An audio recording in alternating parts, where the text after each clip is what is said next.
मैं इसके एक एक पहलू को समझना चाहता था। एक और मैं इसका पेज नंबर है 245। पेड़ के जरिए कबीर को सर्वोच्च बताया गया है, परम ब्रह्म बताया गया है। तो जरा इसको भी समझिए कि क्या इस पुस्तक के अंदर है। इसमें कबीर का एक दोहा भी लिखा गया है। लिखा गया है कि अक्षर पुरुष एक पेड़ है, निरंजन वाकी डार, तीनों देवा शाखा है, पात रूप संसार। जरा देखिए, उस चित्र को हम दिखाने की कोशिश आपको करेंगे। ये वो चित्र है। इस चित्र को जरा समझिए। इस पुस्तक के अंदर है ये, हमने अपनी तरफ से कुछ नहीं डाला है इसमें। और इसमें क्या है, नीचे की तीनों टहनियों के अंदर तीन भाग जो है उसमें ब्रह्मा विष्णु महेश को दिखाया गया है, और जिस टहनी से वो जुड़े हैं उसको ब्रह्म यानी कि शर पुरुष बताया गया है। वो जिस शाखा से जुड़े हैं उसको अक्षर पुरुष यानी कि परम ब्रह्म बताया गया है। और जिनकी जड़ों से वो सब जुड़े हैं वो कौन दिखाए गए हैं? वो दिखाए गए हैं पूर्ण ब्रह्म कबीर साहिब, यानी पूर्ण ब्रह्मा कबीर है। ब्रह्मा विष्णु महेश नहीं है, और ना ही महाकाल और मां सती है। पंकज, जरा बताइए कौन सा वेद है, कौन सा पुराण है, कौन सा ज्ञान है और कौन सा विधान है जिसमें कबीर साहब जड़ है और बाकी सब फूल पत्तियां?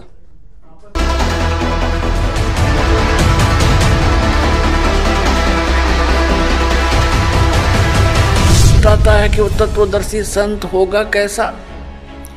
श्रीमद् भगवत गीता अध्याय नंबर 15 के श्लोक नंबर 1 में तत्वदर्शी संत की पहचान बताई है।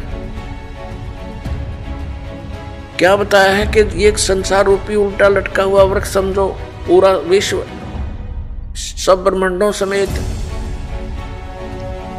और जिसकी ऊपर को जड़ है, नीचे को तीनों गुण रूपी शाखा है।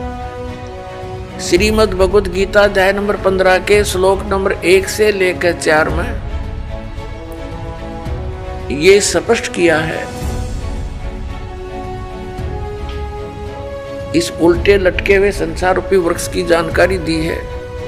अब आपको ये उल्टा लटका हुआ संसार रूपी वृक्ष दिखाते हैं, फिर आसानी से जो दास सब सदग्रंथों से रूबरू करने जा रहा है आपको आसानी से समझ जाएंगे। देखिएगा, ये समझो एक संसार रूपी वृक्ष है पूरा।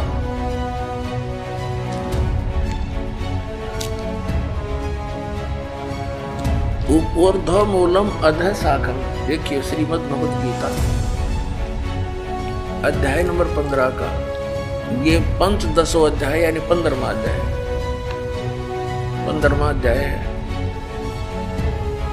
ये इसका प्रथम श्लोक है। इसमें कहा कि ऊर्ध्व मूलम अधः शाखम अश्वत्थम प्राहु अव्ययम छंदासी यस्य पर्णानि ये तम वेद स वेदविद।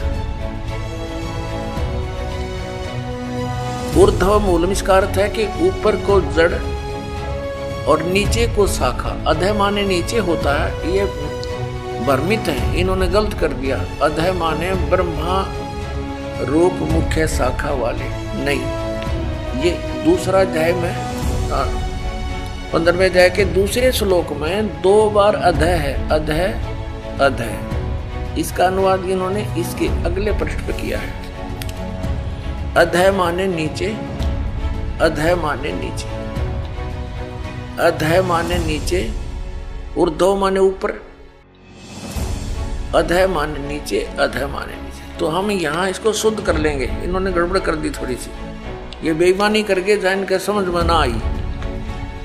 अब हम फिर 15वें अध्याय के प्रथम मंत्र में फिर आगे।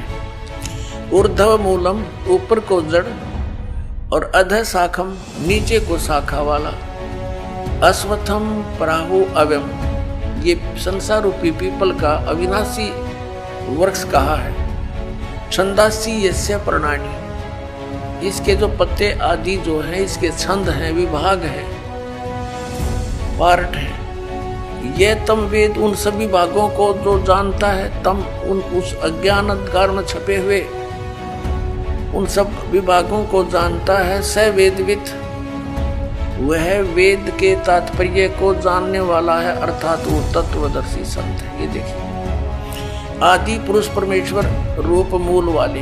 ये भाव कहने का ये है कि ऊपर को जो जड़ है ये वाली, ये ऊपर को जो जड़ है ये तो समझो ऊर्ध्व मूलम तो है आदि पुरुष परमेश्वर यानी परम अक्षर ब्रह्म। ये तो है वो सच्चिदानंद घर ब्रह्म समझो ये जड़े तो। और ये तना अक्षर पुरुष, ये परम अक्षर पुरुष, ये तना अक्षर पुरुष। ये देखिए, ये पूर्ण ब्रह्म कहो, परमेश्वर कहो, परम अक्षर ब्रह्म कहो या सच्चिदानंद घन ब्रह्म कहो, ये जड़े हैं। जैसे ये जड़, ओनली जड़। और फिर इसके बाहर जो जमीन से बाहर दिखाई देता है इसको पेड़ बोलते हैं। गीता ज्ञान दाता ने केवल इतना ही कहा कि ऊर्ध्व मूलम, ऊपर को जड़ और नीचे को शाखा वाला।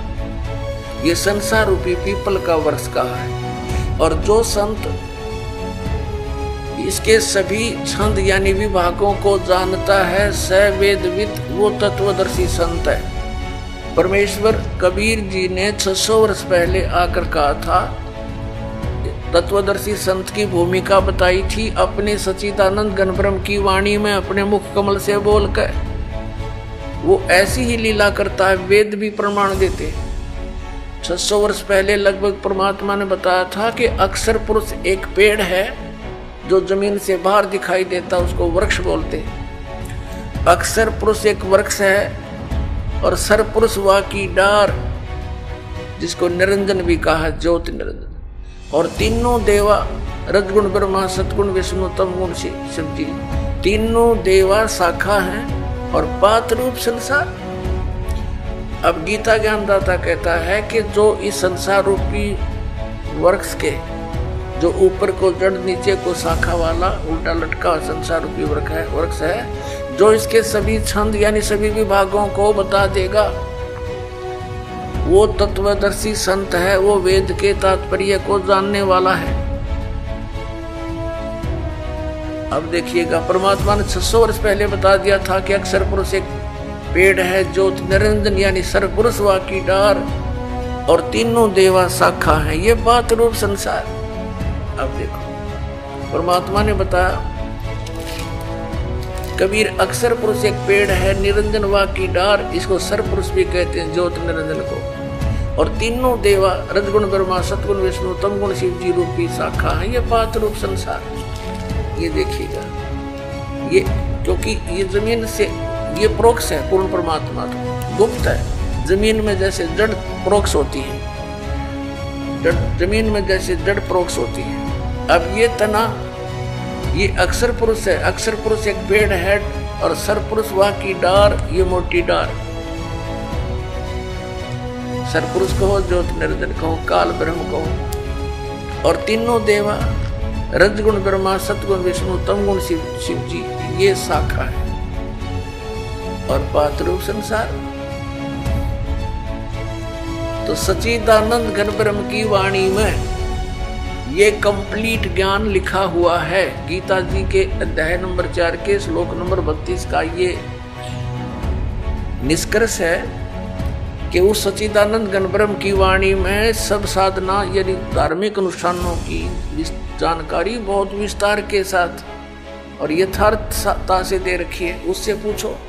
और तत्वदर्शी संत की पहचान बता दी कि वो तत्वदर्शी संत बताएंगे तो कैसा होगा, वो जो संसार रूपी वृक्ष के सभी विभागों को बता देगा। स वेदविद, वह वेद के तात्पर्य को जानने वाला है, अर्थात वो तत्वदर्शी संत है। देखो, अब हम पढ़ रहे हैं, इन्हीं की वाणी पढ़ेंगे। आदि पुरुष परमेश्वर मूल वाले, अधः शाखम, नीचे को शाखा, ये गलत अनुवाद किया है, बेईमानी कर रखी है। और संसार रूपी पीपल के वृक्ष को अविनाशी कहते हैं, वेद जिसके पत्ते कहे गए, संतों का वेद कर दिया। और उस संसार रूप वृक्ष को जो पुरुष मूल सहित जड़ से लेकर और पत्तों तक, ये समझो, मूल सहित तत्व से जानता है, स वेदविद, वह वेद के तात्पर्य को जानने वाला है। वो तत्वदर्शी संत है, वो वास्तव में ज्ञानी तत्वदर्शी संत।